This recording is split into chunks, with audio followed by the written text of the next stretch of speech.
Good evening. Welcome to the National News Broadcast. I'm Kasuni Balachandra. Good evening, I'm Lakshit Singha. We start off by taking a quick look at the headlines. Minister Gampaha says the Ceylon Electricity Board has been provided fuel stock sufficient for 8 days. Gamini Senarat assumes duties as Secretary to the President. Anuradha Naika has been appointed as the Secretary to the Prime Minister. The national channel has been entrusted the ownership of the land. A decision to apply the new salary structure on Pirivena teachers as well. The World Health Organization says more attention should be focused on the coronavirus. On to those and other stories in detail. Minister Udaya Gampaha says that the necessary stocks of diesel fuel have been released to the Ceylon Electricity Board for the continuous supply of electricity. The minister has made these observations at a media briefing to convey cabinet decisions today. Minister Udaya Gampaha says unloading of fuel from 2 ships anchored in the mid-sea has been made possible due to the provision of dollars by the Central Bank of Sri Lanka. The minister further said that out of the 37,500 metric tons of diesel fuel from the 2 ship loads, 10,000 metric tons will be provided to the CEB for power generation. The minister added that the board has requested 1,500 metric tons of fuel on a daily basis. Accordingly, the quantity is sufficient for 8 days of power generation. Special Grade Officer in the Sri Lanka Administrative Service, Gamini Senarat, has been appointed as the new Secretary to the President. The letter of appointment was handed over by the President at the Presidential Secretariat this morning. Prime Minister Mahinda Rajapaksa was also present at this occasion. New Secretary to the President Gamini Senarat assumed his duties amidst the chanting of Setpirit by the Mahasangha. New Secretary to the President Gamini Senarat has previously served as the Additional Secretary and Chief of Staff to the 5th Executive President Mahinda Rajapaksa. He also served as the Prime Minister's Secretary from 2004 to 2005 and in 2019 and in the present government after Prime Minister Mahinda Rajapaksa assumed office. New Secretary to the President Gamini Senarat received his primary and secondary education from the Methodist College Hakmana, Rahula College Mathura and Richmond College Gaul. He obtained his first degree from the University of Kelaniya in 1984 and joined the Sri Lanka Administrative Service. He holds a postgraduate diploma in computer technology from the University of Colombo and has completed training courses in a number of countries including the United Kingdom, Japan, Singapore, Pakistan, Germany and France. He has held senior positions in a number of government institutions such as the Department of Motor Traffic and the Department of Immigration and Immigration and has chaired a number of state-owned enterprises including the People's Bank, Sri Lanka Insurance Corporation and Litrogas Lanka Limited. The Mahasangha Cabinet and State Ministers, former Secretary to the President P.B. Jayasundara, Principal Advisor to the President Lalit Veeratunga were present at this occasion.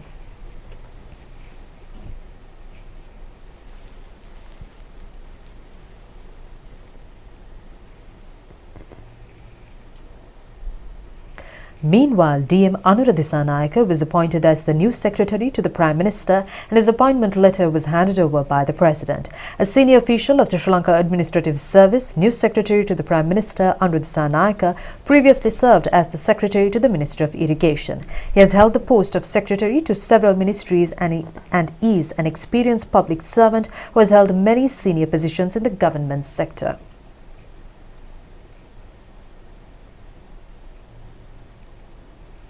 In the meantime, Ivan De Silva was appointed as the new Secretary to the Ministry of Irrigation and his appointment letter was handed over by the President. Addressing the gathering, President Gotabaya Rajapaksa said that all aspects in the country depend on the public service. The President also said that all the secretaries to the ministries have an immense responsibility to fulfill. He added that the future plans and targets of the government have been given to the ministries. The President said that it was the responsibility of the secretaries of the ministries to achieve the desired goals by encouraging the officials.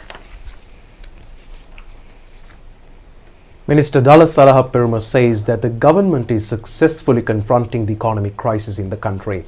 The minister participating in the media briefing to convey cabinet decisions further said that the commencement of the payment of the sovereignty bond of $500 million is the initial procedure in this connection. Minister Dalasalaha Peruma said there had been a shock and fears regarding the stock market and economic centres. However, with the payment of $500 million pertaining to the sovereign bond, the uncertainties have been diminished. The minister said that Sri Lanka is unable to print dollars. He added that we must be grateful to Minister Basil Rajapaksa for conducting extremely productive talks with the Indian Finance Minister. He also said that Sri Lanka's friendly states are extending assistance to offset the economic tornadoes.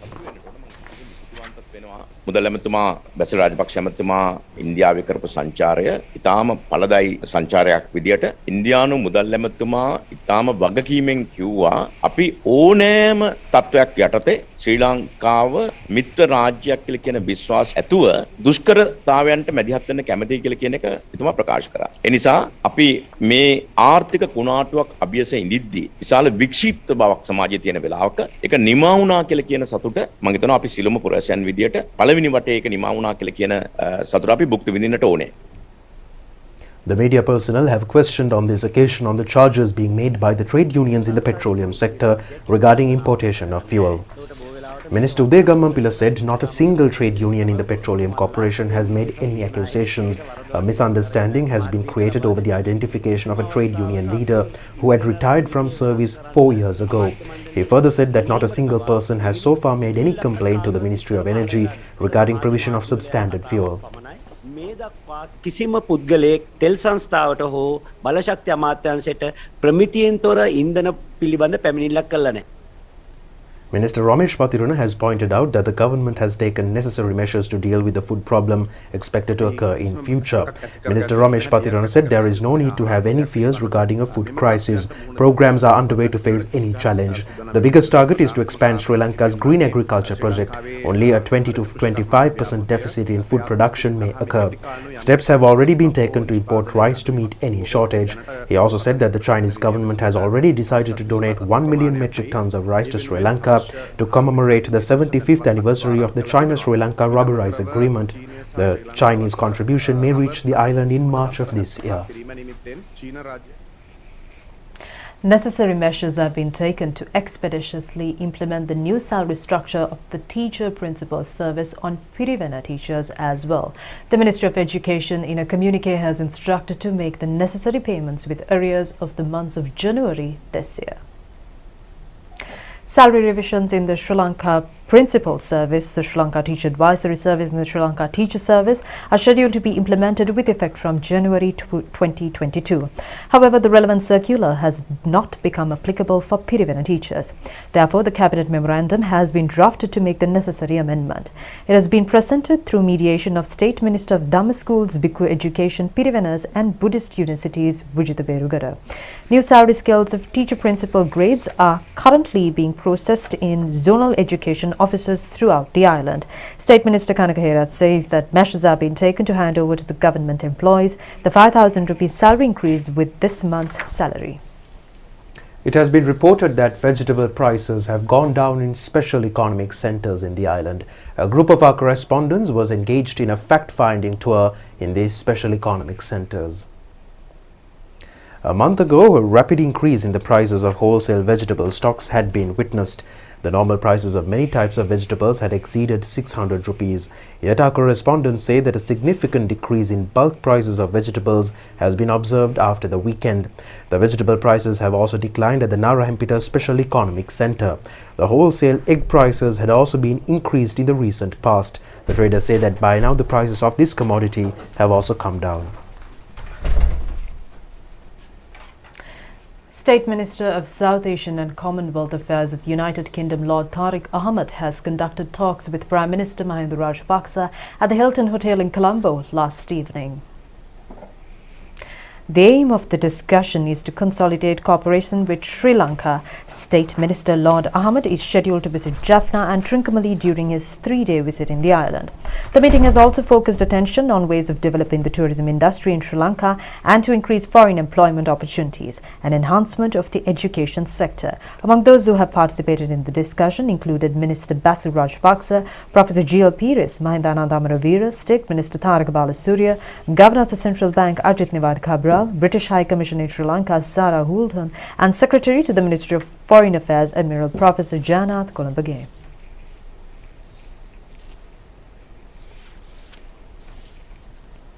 A two-day debate on the policy statement presented to Parliament by President Gotabaya Rajapaksa on the occasion of the inauguration of the second session of the 9th Parliament has commenced today. It was tabled as an adjourned government proposal. Parliamentarian Lakshman Kiriyala said that there is a saying that one day is sufficient for an able person to fulfill the duties, and even a kalpa is not enough for a failed person to complete tasks. This fact has been proven today. The MP added that the present regime is opening the projects that they had started. Minister Rohitha Gunawardena said that any fool could fight in a war. The previous regime had deceived the masses by going to Medavache instead of engaging in a war in Kilinochchi. He added that the current opposition MP, who was the then Minister of Highways, had failed in completing construction of the expressway to Kandy. The previous regime had lied to the people and they are unable to get rid of hatred. අපි එතන ඉඳන් බැලුවා ගරු කතානායකතුමනි මේ කාගේ හරි අතේ තියෙනවද වීසා එකක් අරගෙන ගුවම් ගමන් බලපත්‍රේ මේ මෙතන ඉඳගෙන ගල් පැලන බොරු කිව්වා. තව ඉස්සරහටත් මේ අය මෙහෙමම තමයි. මේගොල්ලන් හදන්න හම්බෙන්නේ නැහැ. මේගොල්ලන්ගේ මේ තියෙන වෛරය අතාරින්න හම්බෙන්නේ නැහැ. දැන් ඔක්කොම රජයේ බැරිකම කොරෝනා පිට දාලා. MP Gayantha Karunatilaka said that they are trying to conceal their unsuccessful endeavors by making corona pandemic as an excuse. They are worshipping India for dollars and begging money from Bangladesh as well. Minister Bandula Gunawardena said that the nation had in its possession foreign assets amounting to $8.2 billion in the year 2014. A highly appreciated rupee value was also handed over to the regime, which came into power in 2015. However, Finance Minister of that government was engaged in burning US dollars. In the year 2015, they had burned $3 billion. In the years 2016, 2017 and 2018 and 2019, more than $5 billion had been destroyed. The previous government had imported everything, including even pepper and cashew and turmeric. That regime has also robbed gold value more than $1 billion. These gold stocks were discreetly smuggled to India. President Gotabaya Rajapaksa, in his address at the presentation of the policy statement in Parliament yesterday, has expressed his views on the proposed reforms in the education sector. Professor Sunanda Silva of the Department of Social Sciences and Humanities of Columbia University said the education policy presented by the President in Parliament yesterday is of crucial importance for the well-being of the future generation of the country.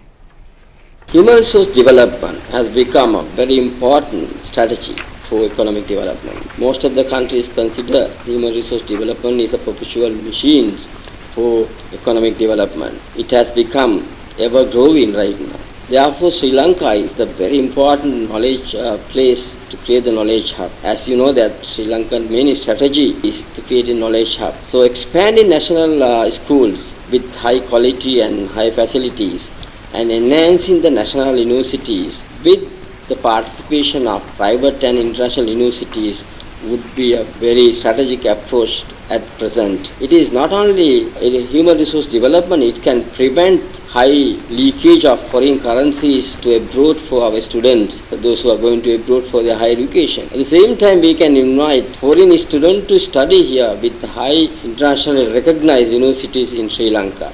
Therefore, this Sri Lanka can be developed as a knowledge hub. That knowledge hub can create higher foreign income generation to Sri Lanka. So therefore, this is a very valuable initiation taken by the government, and therefore I think developing a knowledge hub in Sri Lanka would be very strategic and instrumental to alleviate the current financial foreign currency crisis in Sri Lanka.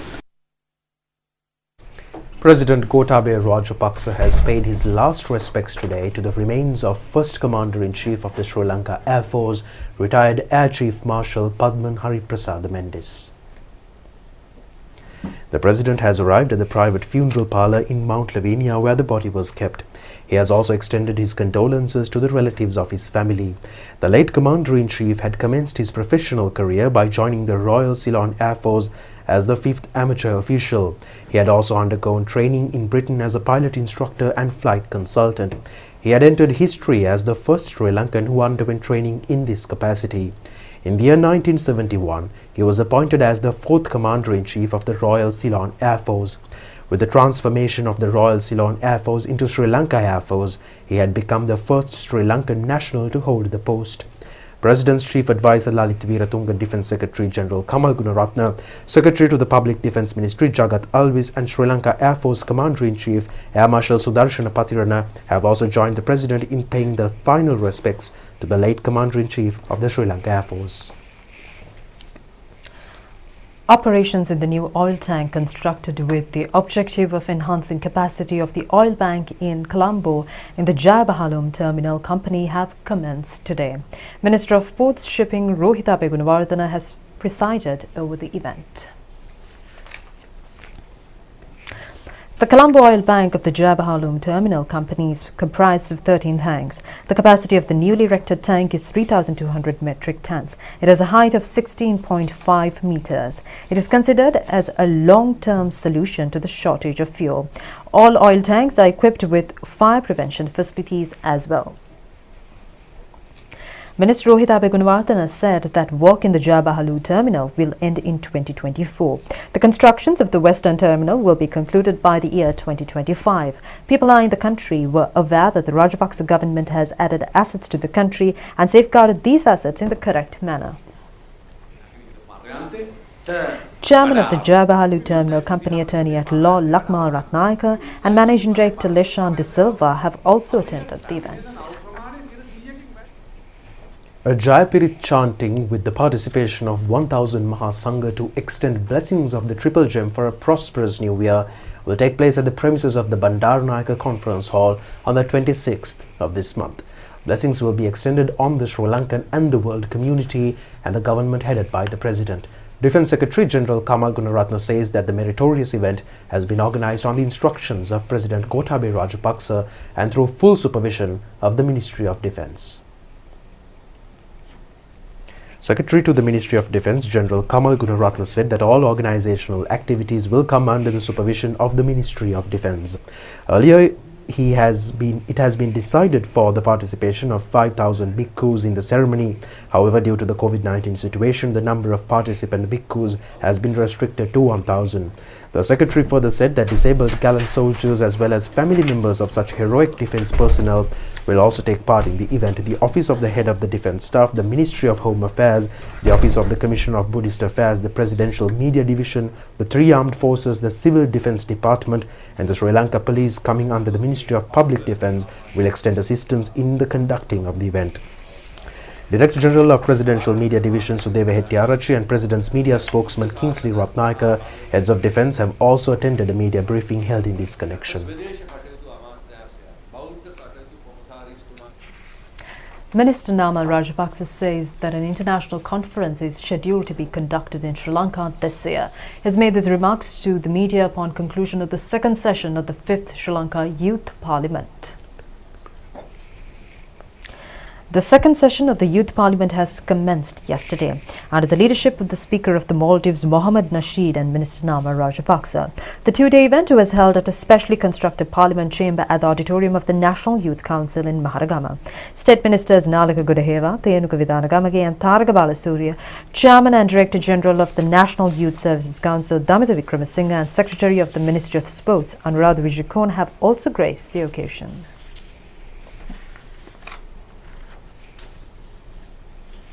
St. Peter's College celebrated 100 years yesterday, marking an important milestone in the school's history. The centenary celebrations held at the college premises was presided over by Archbishop of Colombo, His Eminence Malcolm Cardinal Ranjit. In the year 1922, the rector of St. Joseph's College, Colombo, late Reverend Father Maurice L. J. Legock, established a school in Bambalapitiya to accommodate 200 students from southern parts of Colombo. The school was founded as St. Joseph's College, Colombo South on January 18th under the blessings of the then Archbishop of Colombo, Most Reverend late Anthony Couday. In the year 1927, the name of the school was changed to St. Peter's College. Today, the college has flourished into become one of the largest Catholic schools in the country with almost 4,500 students. The centenary celebrations of the school were held at the college with the participation of the auxiliary bishops of Colombo, rector of St. Peter's College, Reverend Father Rohita Rodrigo, Catholic priests, academics and non-academic staff of the college, representatives of the Old Boys Union, parents and students.